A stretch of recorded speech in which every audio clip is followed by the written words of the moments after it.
Warahmatullahi wabarakatuh. Halo pemirsa RCTV dimanapun Anda berada. Senang sekali saya Desi kembali menjumpai Anda pada program Dialog Khusus. Dan pada kali ini saya sudah berada di Fakultas Kedokteran UGJ Cirebon. Dan kita akan menyaksikan bagaimana seminar yang ada di FK UGJ dalam rangka untuk menekan jumlah stunting yang ada di wilayah 3 Cirebon. Dan sudah bersama saya di Dr. Frista Marta dan juga Dr. Ove. Gimana dok? Sehat dok? Sehat, alhamdulillah. Semangat terus ya dok ya? Semangat dong. Semangat terus. Oke, dokter hari ini kita mau ada acara apa sebetulnya dok? Kalau acara hari ini itu adalah acara kegiatan stunting ya dalam rangka betul, Bulan oke. Bakti FKSI 2022. Jadi FK UGJ selaku salah satu anggota Fakultas Kedokteran Swasta di Indonesia atau FKSI menyelenggarakan kegiatan edukasi stunting ini Oke. untuk kader. Siapa saja nih yang diundang dok? Ya, kalau yang diundang itu dari tingkat Swadaya Gunung Jati sendiri ada Ketua Yayasan Swadaya Gunung Jati beserta jajaran, lalu ada Pak Rektor UGJ, lalu ada Kepala LPM UGJ, untuk pimpinan FK sendiri ada Dekan FK UGJ beserta jajaran serta tingkat pimpinan setingkat KAUR. Lalu untuk tamu undangan yang dari luar kami mengundang juga ada Kepala Dinas Kesehatan Cahayu Majak Kuning, Ketua TPPS Tim Percepatan Penurunan Stunting Cahayu Majak Kuning, serta ada Kepala Dinas DPP KB P3A Cahayu Majak Kuning. Oke, jadi memang ini adalah tugas bersama Ya. tenaga kesehatan ya dok ya, Betul, untuk menekan betul. stunting ya. Betul. Nah, tujuannya dibentuknya acara ini apa sih dok? Tujuannya itu ya kita berharap selaku kita sebagai institusi pendidikan ya dapat memberi peran support kepada pemerintah daerah dalam pencegahan ataupun membantu dalam penurunan angka stunting di Indonesia. Oke, mudah-mudahan dengan acara ini semua terrealisasi ya dok ya. Ya, amin. Jadi sewilayah 3 Cirebon mereka paham betul apa yang dimaksud dengan Ya. stunting itu sendiri ya. Betul. Oke, mungkin nanti pemirsa seperti apa liputannya, diskusinya kita ikuti. أعوذ بالله من الشيطان الرجيم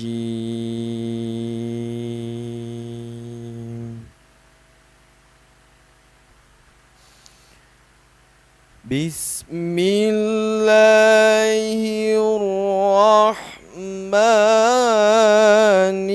الرحيم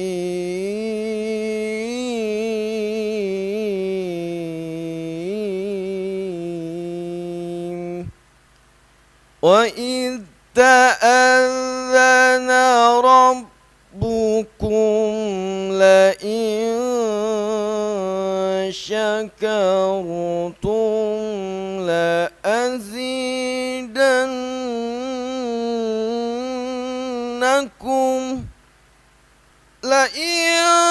شكرتم لأزيدنكم ولئن كفرتم إن عذابي لشديد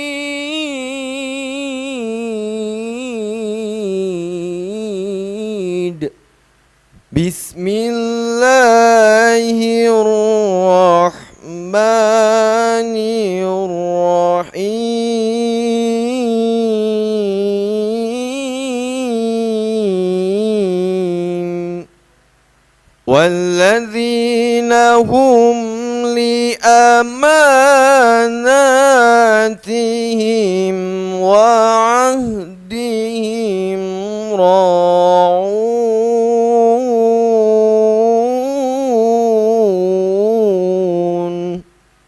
صدق الله العظيم. Stunting merupakan gangguan pertumbuhan karena malnutrisi yang terjadi pada anak-anak berusia di bawah 5 tahun. Ini menurut penelitian Rahayu, Pamungkasari, dan WKD Gunawan tahun 2018.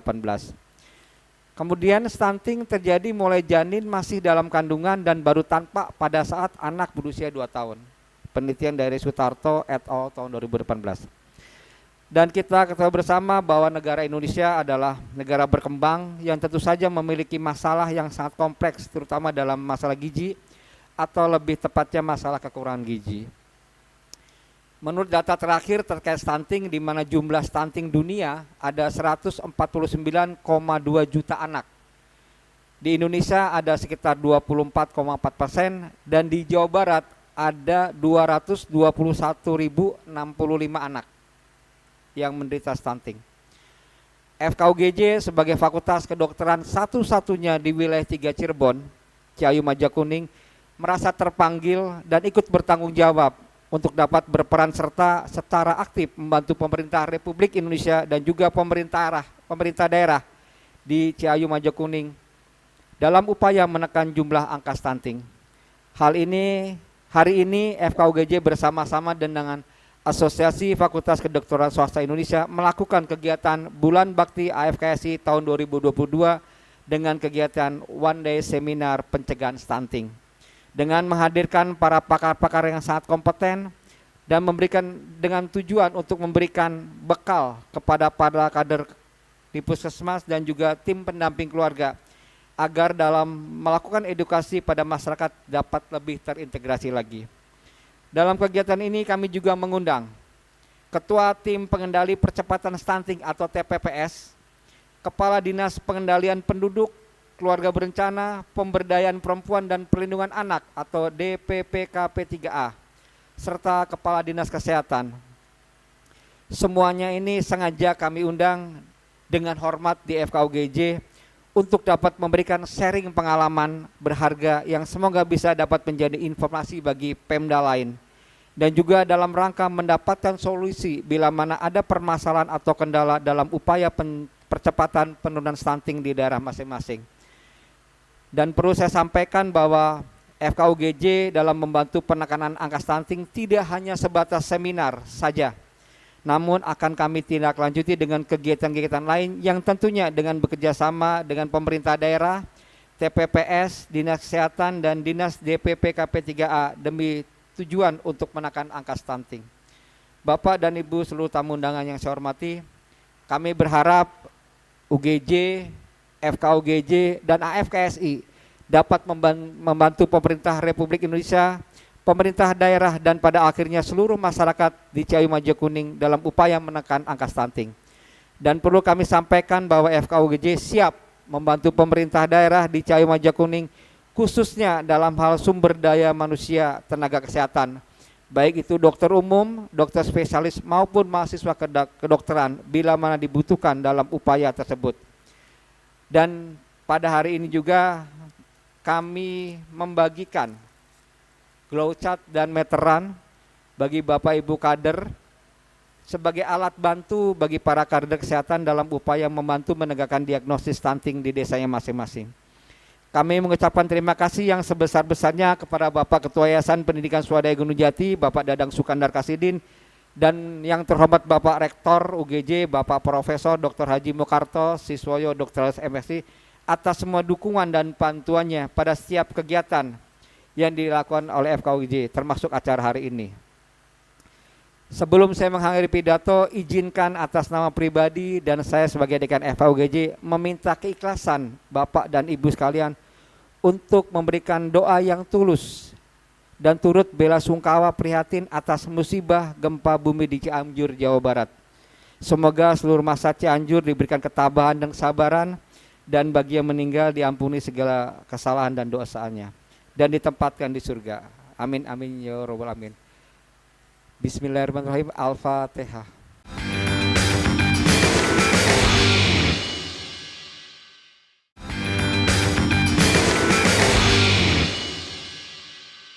Bapak Ibu sekalian yang saya hormati, hari ini Fakultas Kedokteran Universitas Swadaya Gunung Jati bekerja sama dengan Asosiasi Fakultas Kedokteran Swasta seluruh Indonesia menyelenggarakan mengawali kegiatan Bulan Bakti AFKSI ya tahun 2022. Ini adalah bentuk dari kepedulian, pengabdian kepada masyarakat dari keberadaan kami kampus Universitas Swadaya Gunung Jati, khususnya Fakultas Kedokteran yang turut mempunyai atensi perhatian yang tinggi terhadap bagaimana kesehatan masyarakat di sekitar wilayah Ciayu Majakuning. Bapak Ibu sekalian, hari ini nanti Bapak Ibu akan diberikan semacam pencerahan tentang apa dan bagaimana stunting. Tadi sudah disampaikan oleh Pak Dekan FK, stunting terjadi keterkaitannya dengan masalah gizi yang buruk. Baik gizi buruk yang dikonsumsi oleh ibunya pada saat mengandung maupun gizi buruk yang dikonsumsi oleh bayi itu sendiri. Nah, kalau soal bicara gizi buruk, hubungannya dengan apa, Bu?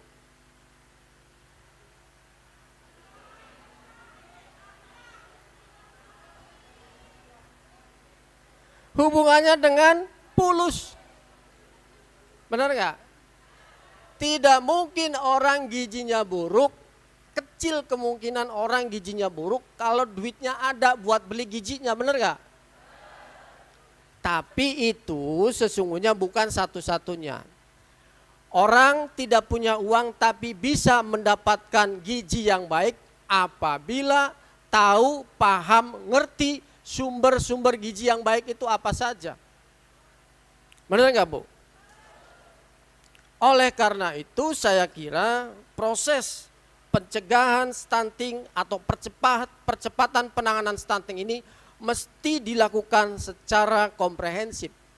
Terutama adalah soal edukasi, soal pendidikan bagi masyarakat bagaimana berupaya dan mengupayakan supaya asupan gizinya memenuhi standar setidak-tidaknya. Meskipun dengan segala keterbatasan yang ada. Bapak Ibu perlu tahu, kalau saja Ibu tahu ya, kenapa kambing itu ya dimakan oleh kita tuh amat sangat lezat daging kambing itu, karena dia selalu makan yang gizinya kalsiumnya tinggi. Apa coba? Selain rumput itu ada makanan yang mengandung kalsium tinggi yang Bapak Ibu mungkin sebetulnya kalau mengkonsumsi itu juga tidak apa-apa. Apa namanya? Ampas tahu.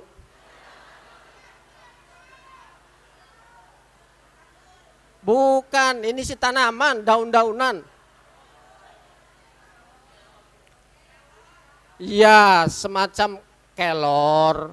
Terus ada kelor itu sumber vitamin banyak sekali di situ. Tapi kan belum tentu semua orang tahu.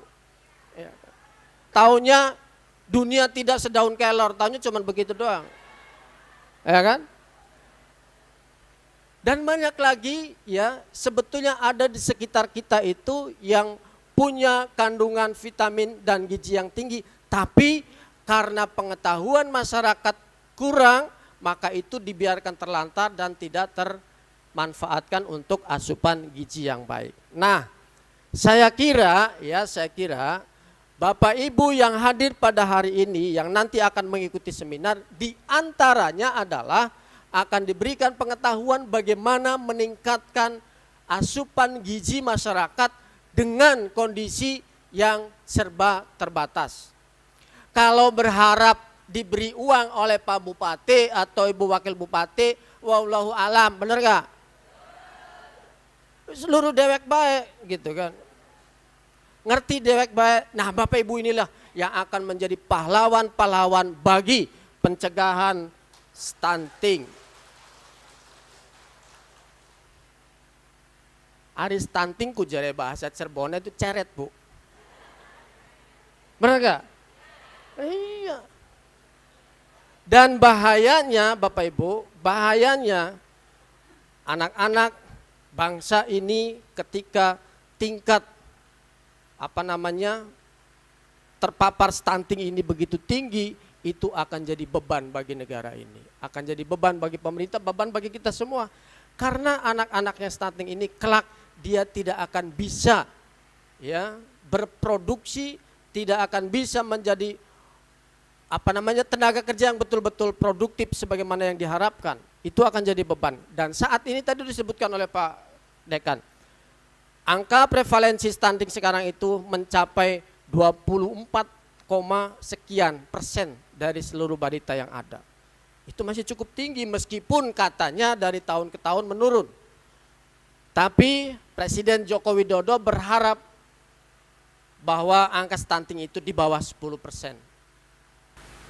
Hadirin yang berbahagia, beberapa hari yang lalu masyarakat dunia merayakan Hari Anak Sedunia atau World Children Day. Perayaan ini pertama kali ditetapkan pada tahun 1954 dan dirayakan pada tanggal 20 November setiap tahunnya. Hal ini dilakukan untuk mempromosikan kebersamaan internasional, kesadaran di antara anak-anak di seluruh dunia, dan meningkatkan kesejahteraan anak. Hari Anak Sedunia adalah hari di mana kita diharapkan memberi masing-masing titik masuk inspirasional untuk mengadvokasi, mempromosikan, dan merayakan hak-hak anak. Menerjemahkannya ke dalam dialog dan tindakan yang akan membangun dunia yang lebih baik bagi anak-anak. Salah satu hak anak yang perlu kita perjuangkan adalah kesehatan. Secara global, salah satu masalah kesehatan anak yang menjadi fokus saat ini adalah stunting. Seperti yang disampaikan oleh Pak Dekan kita tadi dan Pak Rektor, stunting adalah gangguan pertumbuhan dan perkembangan yang dialami ada akibat gizi buruk, infeksi berulang, dan stimulasi psikososial yang tidak adekuat. Sebagaimana yang kita ketahui bersama bahwa stunting merupakan kondisi ketika panjang atau tinggi badan anak kurang jika dibandingkan dengan umurnya. Bukan semata kurang panjang ataupun kurang tingginya, melainkan tinggi badan anak menunjukkan angka di bawah standar deviasinya. Dunia menaruh perhatian pada masalah ini karena stunting juga merupakan inti dari 6 target gizi global untuk tahun 2025 yang diadopsi WHO dan telah diusulkan sebagai indikator utama untuk agenda pembangunan pasca 2015. Setiap tahunnya, Indonesia telah mengalami penurunan angka prevalensi stunting. Akan tetapi, penurunan prevalensi stunting saat ini masih jauh dari target 14% yang harus dicapai pada tahun 2024. Secara nasional, angka prevalensi stunting masih sebesar 24,4%. Jauh di atas batas yang ditetapkan oleh WHO, yaitu di bawah 20%. Melihat masalah tersebut, 51 fakultas kedokteran swasta se-Indonesia mengambil peran strategis berkontribusi dalam penanggulangan stunting di wilayah masing-masing atau di wilayah binaannya masing-masing. Dan kegiatan ini kemudian diimplementasikan dalam bulan bakti penanggulangan stunting di bulan November 2022 ini.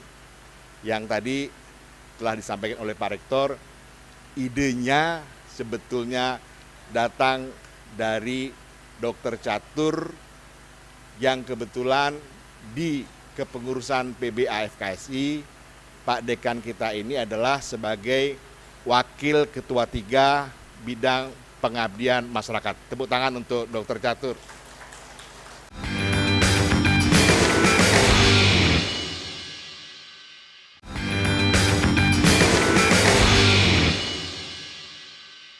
stunting adalah masalah gizi kronis.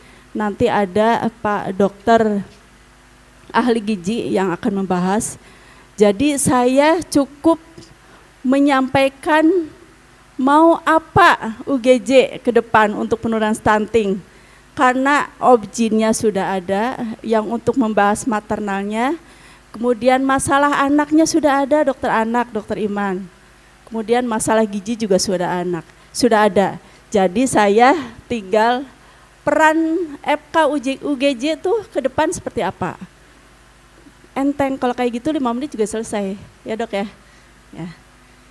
Ya, kejadian stunting merupakan salah satu masalah gizi yang dialami oleh balita di dunia, termasuk di Indonesia. Kemudian juga data prevalensi tadi sudah disampaikan oleh Pak Dr. Arta maupun Pak Dekan, di Indonesia masih tinggi. Lanjut, ini stunting di Indonesia walaupun dari tahun ke tahun turun, tetapi tetap di tahun 2021 kita masih 24,4%. Diharapkan, Pak Presiden diharapkan mentargetkan di tahun 2024 itu 14%. Saat ini posisi yang ada di Kabupaten Cirebon, stuntingnya tentunya di bawah angka nasional. Ya, mudah-mudahan target di tahun 2024 Indonesia menjadi 14%, itu kita bisa lampaui, bahkan mudah-mudahan di bawah 10%. Tentunya ini tidak bisa dilaksanakan sendiri, Dinas Kesehatan melaksanakan sendiri, kemudian DPP KBP 3A melaksanakan sendiri, para kader melaksanakan sendiri. Ini perlu kerjasama semua pihak supaya target 14% itu bisa terlampaui. Peta sebaran stunting yang ada di Indonesia tahun 2018 kita lihat angka warna kuning lebih banyak di mana, daerah mana? Jawa ya, termasuk berarti Kabupaten Cirebon ada di sini ya. 2019 warna hijau di daerah mana? Agak berkurang ya untuk Jawa, lebih banyak di daerah Papua ya. Kemudian yang biru tahun 2020 banyak di Sumatera. Tahun 2021 merah di Sumatera juga. Kemudian tahun 2022 ungu. Kita lihat di sini daerah Papua tidak ada. Tahun 2022 tidak ada kelihatan. Berarti kalau mau studi banding ke Papua, karena di sana tidak ada ya stuntingnya tahun 2022. Pak Rektor, UGJ harus studi banding ke sana. Karena di sana itu juga ada perguruan tinggi. Berarti kontribusi dari perguruan tingginya seperti apa supaya ini bisa turun, karena di tahun 2019 banyak, tahun 2020 juga banyak, tahun 2021, 2022 tidak ada. Kita berarti nanti studi bandingnya ke Papua. Ya, tim pendamping keluarga, Ibu Kader sampaikan kepada kepala dinasnya, kepada kepala DPPKB-nya untuk studi banding ke Papua. Ya, tepuk tangan buat kita semua. Pada kesempatan kali ini kita akan dengarkan pemaparan materi dari para pakar terkait ya di bidangnya. Karena pada saat kita bicara tentang stunting, ternyata tidak hanya bisa disampaikan dalam satu bidang ilmu. Tidak hanya bisa dibicarakan hanya dengan ilmu kesehatan, karena stunting ini ternyata multiple faktor, ya, banyak sekali faktor-faktornya. Nah, ini kita coba mengupas sebagian dari faktor-faktor tersebut yang insya Allah ini menjadi tilikan, menjadi kita mencoba berangkat bersama apa yang bisa kita lakukan untuk menangani stunting. Karena stunting ternyata bukan penyakit yang jauh, ternyata ada di tetangga desa kita, ada di tetangga rumah kita, mungkin ada di rumah kita. Nah, beranjak dari itu maka ini FKUGJ dan Sivitas Akademika UGJ ini berinisiasi juga ini atas koordinasi dengan AFKSI, ini berinisiasi untuk ayo apa yang bisa kita lakukan untuk penanganan stunting. Pada kesempatan kali ini akan mungkin enaknya saya jangan sendiri ya, jadi saya biar bisa nggak enak mau ngomong bully, biar bisa langsung diskusi dengan para pemateri, tentunya nanti satu persatu, maka saya undang para pemateri untuk hadir di stage kali ini. Saya mendapatkan tugas tentang bagaimana cara mencegah atau berusaha kita agar tidak menjadi stunting ya si janin atau bayi tersebut pada masa sebelum hamil. Waduh, sulit nih. Sebelum hamil, kalau bicara sebelum hamil, berarti bicaranya saya boleh dong bicaranya sebelum nikah. Ya kan? Nah, pinter, itu maksud saya. Kita harus bicara catin, bicara tentang periksa diri sehat. Ya. Bicara juga tentang perilaku. Ya. Jadi kalau perilaku kita tidak hidup sehat, bagaimana mungkin kita akan memberikan dan berkontribusi terhadap anak keturunan kita untuk sehat ke depannya. Itu clue. Ya. Kemudian mengenai stunting, definisi semua sudah tahu. Ada yang bilang seperti ucok baba. Tadi dengar-dengar tuh, ada yang bicara tentang ucok baba. Kalau bicara tentang ucok baba, berarti bicaranya tentang akondroplasia, nama medisnya. Ada bicara tentang thanatophoric dysplasia. Ya, artinya semua kaki dan tangannya pendek, tapi normal, bisa hidup. Ada yang bisa hidup, ada yang tidak. Ya, tetapi ini kaitannya bukan dengan kelainan kongenital atau kelainan genetik, bukan sama sekali. Tapi kaitannya adalah dengan nutrisi atau gizi. Ya, nanti saya jelaskan sedikit banyak. Ini gagal tumbuh, ada yang mengatakan definisinya begitu. Ada yang mengatakan lagi definisi dari WHO mengatakan balitanya pendek. Ada, ini hanya definisi ya. Tetapi yang penting ibu-ibu semua dan bapak-bapak sebagian itu bisa memahami bahwa masalah utamanya adalah soal input, intake, nutrisi, masukan, asupan yang kaitannya dengan pertumbuhan yang seharusnya terstandar dengan baik tetapi tidak tercapai. Ya, saya ambil contoh nanti ada beberapa sampel, beberapa contoh ya pada gambar. Ini prevalensi, artinya insiden sedunia itu ternyata Indonesia nomor 5 kasus stuntingnya. Ya, untuk angka sudah ada penjelasan sendiri, sekian kali sekian, tapi ternyata setelah di cross check ternyata tidak seperti itu. Jadi sampai saat ini data pastinya dikatakan jumlahnya 15.000 itu tidak benar. Tetapi setiap hari dilakukan update. Harus dipilah mana yang ini kongenital, ada kelainan genetik, atau memang ini adalah faktor nutrisi karena faktor pertumbuhan. Mungkin nanti Dr. Imam akan menjelaskan lebih detail. Saya coba cari beberapa literatur. Saya ambil yang resmi saja ya, Bapak-bapak dan Ibu-ibu. Ini saya ambil dari buku yang diterbitkan oleh Istana Wakil Presiden. Ternyata penyebabnya ini praktek pengasuhan yang kurang baik.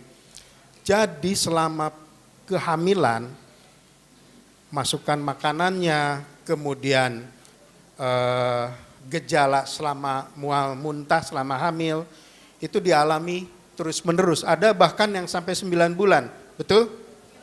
Betul ya? Ada yang tidak pernah mual muntah? Ada yang tidak hamil. Ya kan? Iya. Yang mual muntah pun ada selama 9 bulan, ya. Pertanyaan saya sekarang begini, sederhana. Apakah dengan makan Indomie itu menghilangkan mual muntah? Pinter. Biar tidak mual muntah pada hamil caranya bagaimana? Jangan hamil. Nah, ini sekedar menggambarkan beberapa grafik saja bahwa ada suka dikatakan istilahnya gizi buruk dan gizi kurang, ya. Kalau gizi buruk nanti Dokter Imam mungkin ya akan menjelaskan lebih detail, ya. Gizi kurang itu apa, ya. Jadi tidak semuanya dikatakan setiap bayi kecil atau bayi mungil atau bayi stunting itu karena gizi buruk, bukan. Mungkin juga karena gizi kurang. Ada istilahnya sangat pendek dan pendek. Jadi ada ukurannya Bu, kalau umur 2 tahun tingginya harus sekian. Umur 1 tahun tingginya harus sekian. Ya, kalau itu tidak tercapai, nah munculnya statistik seperti ini. Ini semua data saya ambil dari Kementerian Kesehatan. Nah ini ada lagi. Yang paling penting ternyata selama ini diperiksa diperiksa tentang kehamilannya, aksesnya bagus, tetapi kualitasnya tidak bagus. Contohnya apa? Antrian mau periksa kehamilan saja sampai 30-40. Betul? Itu masalah, Bu.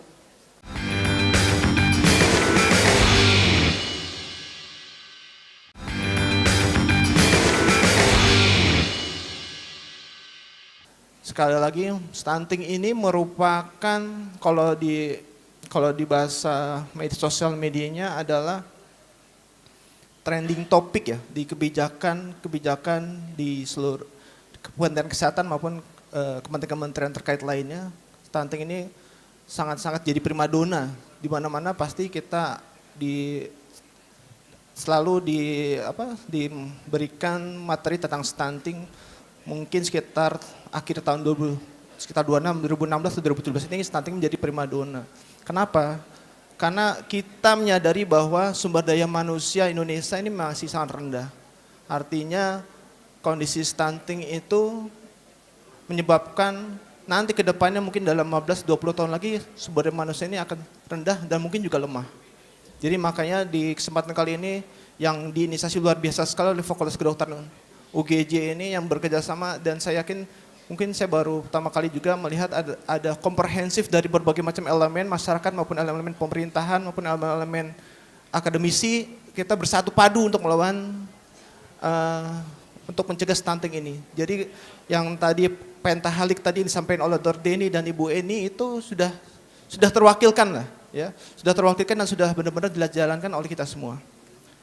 Kenapa kondisi stunting? Di kesempatan kali ini saya akan memberikan beberapa pokok bahasan yang mungkin akan kita bahas, yaitu yang pertama adalah kondisi stunting di Indonesia, dan yang kedua adalah penyamaan persepsi tentang stunting dan dampaknya pada sumber daya manusia Indonesia, dan yang ketiga adalah strategi pencegahan stunting. Kondisi stunting ini mungkin sudah disinggung oleh beberapa pemateri sebelumnya bahwa memang kondisi stunting kita ini memang agak kita cukup berbangga diri atau bersedih hati ya, bahwa kondisi stunting Indonesia ini masih nomor 5 di dunia, dan itu memang sangat-sangat berarti kita sebagai orang kesehatan itu cukup gagal kita masih belum melesat untuk mencegah stunting itu ya. Dan yang kedua, materi kedua saya akan membahas tentang penyamaan persepsi tadi yang mungkin akan sedikit bahas tentang, ya saya akan sebut nama ya, orang yang kerdil. Apakah itu stunting? Nanti kita akan bahas di slide selanjutnya. Yang ketiga, materi pokok bahasannya adalah pencegahan stunting. Seperti kita tahu, stunting ini di Indonesia cukup tinggi ya, dan masih menghadapi permasalahan gizi yang berdampak serius terhadap kualitas sumber daya manusia, di mana perhatian utama saat ini semuanya seperti bilang tadi adalah trending topiknya adalah masalah tingginya angka stunting di Indonesia, di mana angka stunting itu sebetulnya katanya menurun dari mulai 2013, 2015, dan 2016 2013 sendiri dari 37,2% menurun jadi di 2016 jadi 7,6% dan di 2015 29,4%. Tetapi ini memang masih di atas angka stunting yang diperbolehkan oleh WHO yaitu sekitar 20%. Jadi memang kita ini masih sangat-sangat rendah sekali untuk angka stunting ya. Sementara di Asia Tenggara sendiri kita ini masih di bawah Vietnam, Filipina, Malaysia maupun Thailand itu sendiri. Definisi stunting sebetulnya mengalami pergeseran makna oleh WHO di tahun 2015 dan di tahun 2020. Di mana di tahun 2015 ini stunting merupakan gangguan pertumbuhan dan perkembangan anak yang disebabkan oleh 3 macam, yaitu asupan nutrisi yang buruk, infeksi yang berulang, dan stimulasi psikososial yang tidak adekuat. Ini cukup menarik ya. Di kesempatan kali ini juga kita tidak hanya menghadirkan para pengambil kebijakan, tapi juga kita menghadirkan psikolog untuk Ibu Mimi ya, untuk nanti menjelaskan mengenai pola asuh bagi yang baik tentang untuk anak. Dan ini sangat apresiasi sekali. Jadi memang ada tiga hal yang menjadi pokok bahasan jadi gangguan tumbuh atau stunting, yaitu asupan nutrisi dan infeksi dan stimulasi psikososial. Di tahun 2020 ini jadi pergeseran makna, sebetulnya tidak pergeseran makna, cuma hanya menambahkan saja, yaitu di mana stunting itu adalah pendek atau sangat pendek berdasarkan panjang badan atau tinggi badan menurut usia yang kurang dari -2 standar deviasi pada kurva pertumbuhan WHO. Dan ini bersifatnya kondisi irreversible, sekali saya bilang irreversible, berarti tidak bisa kembali seperti normal ya, akibat asupan dosis tidak kuat dan atau infeksi berulang yang terjadi dalam 1000 hari HPK. Jadi poinnya adalah irreversible ya. Jadi kalau misalkan kita lihat anak-anak yang kondisi stunting itu dilihat setelah usia 2 tahun ya. Jadi kalau misalkan masih di bawah 2 tahun atau di bawah 1000 HPK itu kita belum bisa stunting. Maka itu kita harus kejar sebelum dia di atas 2 tahun, kita harus segera intervensi sejak dini. Nah, pertanyaan berikutnya adalah apakah semua anak dengan perawakan pendek itu stunting? Ya. Nah, luar biasa. Jadi memang belum tidak ya. Jadi kalau misalkan anak-anak yang ataupun bukan anak ya, kita semua lah ya. Kalau misalkan kita di standar WHO, kalau misalkan kita saya sendiri misalkan dibandingkan dengan usia saya di yang lain, kita akan tampak pendek, tapi kita pakai tes stunting tidak. Jadi intinya stunting itu sebetulnya bukan masalah tinggi badannya, tapi adalah akibat dampak stunting itu sendiri. Jadi bedakan dulu, kita harus mengetahui dulu apa itu stunting, apa itu stunted. Ini hanya istilah ya, stunting dan stunted dua-duanya merupakan perawakan pendek lah ya. Tapi tidak semua balita pendek itu stunting. Ya. Mungkin saya waktu dulu pendek, tapi saya tidak stunting. Maka dari itu dari divisi endokrin nyatakan bahwa perawakan pendek atau short stature itu bisa pathological atau kelainan, atau bisa juga dia varian normal. Ya. Varian normal itu berasal dari familial short stature atau dari keluarganya, genetiknya. Yang kedua dari constitutional growth delay, apakah dari pertumbuhannya, konstitusional yang pertumbuhan terlambat ya. Itu varian normal dan itu biasa. Dan ucok baba itu apakah stunting? Bukan, ya dia stunted. Dia secara kognitif bisa bekerja, secara kognitif bisa bekerja, secara fisik dia memang mengalami kelainan, tapi secara kognitif dia baik-baik saja dan itu bukan stunting. Agendanya, materi yang disampaikan ini target terapi gizi, lalu kebutuhan gizi selama kehamilan, kebutuhan gizi anak, kondisi khusus dan pencegahannya ya, langkah-langkahnya gimana. Next. Targetnya tentu saja sesuai judul dari kegiatan saat ini adalah pencegahan stunting ya, atau kalau di rumah sakit juga selain stunting ada wasting juga ya. Next. Oke, sekarang kita mulai dari kebutuhan gizi selama kehamilan. Tadi secara umum sudah disampaikan oleh pemateri yang pertama, Dr. Denny. Di sini saya akan hanya membahas tentang gizinya saja ya. Next. Oke, fokusnya saat kehamilan ini, kita bicara dulu menjelang kehamilan ya. Kalau yang jauh sebelum kehamilan, terlalu luas sepertinya kalau dibahas saat ini. Yang pertama ini untuk gizi menjelang kehamilan itu perlu diperhatikan kebutuhan gizinya sesuai dengan usia wanita dewasa. Jadi sama seperti kebutuhan gizi wanita dewasa pada umumnya. Lalu perhatikan berat badan dan indeks massa tubuh. Yang diperhatikan ini khususnya ke arah kelebihan ya, kelebihan berat badan atau kelebihan indeks massa tubuh. Walaupun tidak menutup kemungkinan juga ada juga ibu-ibu hamil atau yang menjelang kehamilan dalam keadaan malnutrisi. Lalu tentang lifestyle atau gaya hidupnya ya, gaya hidupnya itu termasuk pola makan dan aktivitas. Serta kemungkinan pemberian suplementasi, terutama folat, vitamin A, D, B12, dan iodin. Next. Oke, untuk ibu-ibu dengan underweight, itu ada memiliki risiko tersendiri ya. Bisa dilihat di depan. Begitu juga dengan obesitas. Dengan obesitas ini ada efek terhadap bayinya juga ya. Jadi ibu yang obes dapat menyebabkan anak yang obes juga nantinya. Atau juga anaknya mudah mengalami penyakit metabolik seperti diabetes, hipertensi, dan seterusnya pada usia remaja dan dewasa. Next. Kebutuhan gizi pada awal kehamilan, ini selama kehamilan ya, ceritanya tadi kan sebelum hamil, sekarang udah hamil. Pas hamil itu sebenarnya tidak ada perbedaan ya. Di trimester pertama, kebutuhan energinya antara wanita sebelum hamil dan wanita di awal kehamilan. Jadi ibu-ibu jangan buru-buru, wah lagi hamil nih, makannya harus 2 kali. Nggak perlu begitu ya, terutama di awal kehamilan, karena kebutuhan gizinya sama. Yang perlu ditambahkan itu nanti pada trimester 2 dan trimester 3 nanti ya, saat pertumbuhan berat janinnya lebih dibutuhkan meningkat lebih banyak. Next. Jadi untuk awal itu disarankan hanya menambah snack dari buah-buahan saja untuk awal ya.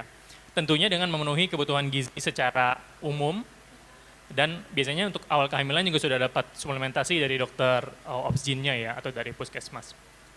Next. Yang bisa ditambahkan lagi, khususnya di trimester 2 adalah kacang-kacangan. Karena umumnya ibu hamil itu konsumsinya mikirnya 2 kali kebutuhan ya. Jadi biasanya makannya yang dibanyakin gitu. Tapi sebenarnya itu akan meningkatkan risiko penambahan berat badan yang terlalu tinggi saat kehamilan. Itu juga kurang bagus. Jadi ini sarannya, tadi selain buah-buahan, makan juga kacang-kacangan ya, yang energinya padat. Ini kebutuhannya, secara proporsional, karbohidrat tetap yang paling utama, sekitar 45-65%, atau rata-ratanya sekitar 55%. Lalu lemak sekitar 20%, dan sisanya protein. Lemaknya ini harus mengurangi kadar asam lemak jenuh ya, yang dari goreng-gorengan itu harus dihindari. Dan makan PUFA. PUFA itu polyunsaturated fatty acid. Ini omega 3. Nanti dikasih tahu apa aja omega 3 ya yang dimakan. Lalu untuk protein nggak ada bedanya untuk awal hamil. Lalu di trimester 2 nambah 7-9 gram, itu seperti 1 porsi protein hewani atau nabati, jadi nambah 1 tempe atau 1 potong daging atau 1 potong ayam gitu ya. Nambahnya cuma segitu butuhnya proteinnya. Lalu 25 gram pada trimester ketiga. 25 gram itu sekitar 3 potong protein ya. Jadi misalnya tempenya setiap makan pagi, siang, dan sore nambah 1 gitu. Jadi nggak begitu banyak sebenarnya. Next. Jadi yang ditambahin salah satu contoh ya, ilustrasi makanannya, tetap saja harus banyak serat. Lalu proteinnya yang lean, jadi tanpa banyak lemak jenuh seperti jeroan gitu dihindari. Dan yang nggak umum di kita itu banyakin whole grain ya. Di kita kan banyaknya pakai nasi, sebenarnya yang disarankan itu grain, jadi kayak gandum seperti itu. Harganya lebih mahal tentu saja, dan biasanya diprotes dulu sama pasiennya, itu makanan apa dok? Saya nggak pernah makan itu. Tapi kita harus ngasih tahu kalau karbohidrat yang baik itu yang banyak seratnya, sehingga sedikit demi sedikit lebih terbiasa ya pasien atau ibu-ibu hamil yang belum terbiasa makan gandum. Next. Nah ini dari IOM, jadi untuk pasien-pasien hamil yang normal weight itu penambahan berat badannya hanya boleh sekitar 11-16 kilo selama kehamilan. Sementara untuk yang obes itu hanya 5-9 kilo. Rekomendasi ini meskipun ada yang mendebat ya apakah bisa, tapi sejauh ini hanya ini rekomendasi yang ada ya, yang lain masih perlu validasi ya. Jadi semakin tinggi berat badan ibu-ibu sebelum hamil, maka penambahan berat badannya jadi semakin sedikit. Dan ini tentu saja perlu dikonfirmasi dengan pertumbuhan janinnya ya saat kontrol ke dokter kandungan. Apakah dengan pembatasan pertumbuhan berat badan janinnya terganggu atau enggak? Tadi dari para dokter sudah disinggung ya, saya mencatat 2 hal, yaitu berkaitan dengan pola asuh dan cara pemberian asupan makanan. Mungkin ini yang nanti akan lebih saya soroti di situ. Di sini stunting itu dapat mempengaruhi pertumbuhan otak, di mana otak itu bisa menjadi terganggu yang berdampak pada kecerdasan. Mungkin para dokter sudah bisa menjelaskan ya apa efeknya ketika stunting ini terjadi pada pertumbuhan otak. Yang tentunya ketika otak seseorang itu tidak berkembang secara maksimal, itu pasti pengaruhnya akan kemana-mana ya, termasuk kecerdasan juga. Asupan gizi seimbang untuk anak usia dini, tadi sudah disinggung, itu akan mempengaruhi volume otak, lalu nanti akan mendukung kemampuan berpikir, dan nanti pada akhirnya ketika anak itu bersekolah, ini akan berpengaruh terhadap prestasi anak itu di sekolah. Jika asupan gizi seimbang terpenuhi, maka proses tumbuh kembang anak akan berjalan secara optimal. Kemudian asupan gizi seimbang juga berpengaruh terhadap perkembangan emosional. Contohnya ya, anak yang mengalami kekurangan vitamin B dan D, zat besi, zinc, magnesium, omega 3, itu akan membuat suasana hati itu kurang bahagia. Jadi apa yang kita makan itu berpengaruh besar terhadap suasana hati. Mungkin contoh saja. Ini untuk yang para kader ya, seseorang yang suka makan pete, ketika disuguhkan makan pete, sambal, ikan, pasti luar biasa melihatnya ya. Dan hati kita tuh menjadi gembira, mood itu terbangun gitu, makannya juga semangat gitu ya. Mungkin sampai nambah sebagainya. Tapi ketika kita tidak suka terhadap pete, mungkin reaksinya juga akan berbeda. Jadi di sini makanan itu berpengaruh sekali terhadap emosi kita. Ada satu iklan yang tidak akan saya sebutkan, ketika kalau tidak salah pasangan suami istri dia akan ngobrol gitu, membahas sesuatu, bagus kalimatnya. Ayo kita ngeteh dan mari kita bicara. Itu bagus sekali iklan itu, ya. Karena dari teh itu membuat hati kita senang ya, termasuk coklat. Misalnya yang suka coklat makan coklat, itu membuat hati itu senang. Seorang ibu harus mau menjadi bermain seni peran, ya. Misalkan saya mengidentifikasikan bahwa saya adalah ibu beruang. Nah, anak saya yang umur 2 tahun itu adalah anak beruang. Jadi caranya supaya anak mau makan ikan begini. Misalnya si anak kita gandeng. Anak beruang, kita beli ikan yuk. Kita beli ikan anak paus atau anak hiu. Tapi sebelumnya kita udah cerita. Hiu itu apa gitu, paus itu apa, supaya anak tuh wow, hiu paus kan besar, berarti kayak supaya dia tuh kagum sama hiu atau paus gitu ya. Nah kita bawa, ayo anak beruang kita beli ikan hiu ke pasar. Kita pura-pura aja beli mainan di toko mainan ya, ikan-ikanan taruh di situ. Nanti anaknya sudah diajari untuk membeli, walaupun mungkin bahasanya masih nggak jelas gitu, atau jalannya masih tidak apa-apa. Misalkan, ayo nak kita beli, biarkan dia yang belinya, pakai uang-uangan gitu ya, beli ikan misalnya dengan bahasa dia, lalu kita pura-pura jadi penjualnya. Beli apa nak? Misalnya, beli ikan, nih ikan anak hiunya. Terus kita pura-pura lagi jadi ibunya, ayo kita pulang ke rumah. Nah di rumah, di meja makan sudah ada ikan yang digoreng gitu ya. Nanti sampai rumah, nah tadi kita udah beli ikan, kita makan yuk. Nah untuk anak-anak jangan pernah dipaksa duduk di meja makan, karena belum waktunya. Kalau duduk di meja makan itu kan berarti sudah ada aturan ya, jadi nanti fase-fase kapan kita memberikan aturan itu ada sesuai dengan perkembangan anak. Jadi biarkan anak makan yang di tempat yang dia suka. Misalnya, tadi kita kan kadung udah berperan ya. Kita misalkan kita dibuka, misalnya kita pakai kerudung nih, dibuka kerudungnya satu, dibuka, ayo nak kita makannya di taman misalnya. Padahal makannya sih di teras gitu ya. Duduk di teras, disiapin misalnya. Yuk kita makan ikan hiu, anak ikan hiu yuk. Gitu, kita suapin. Nah ini anak ikan hiu loh, kita makan ya gitu.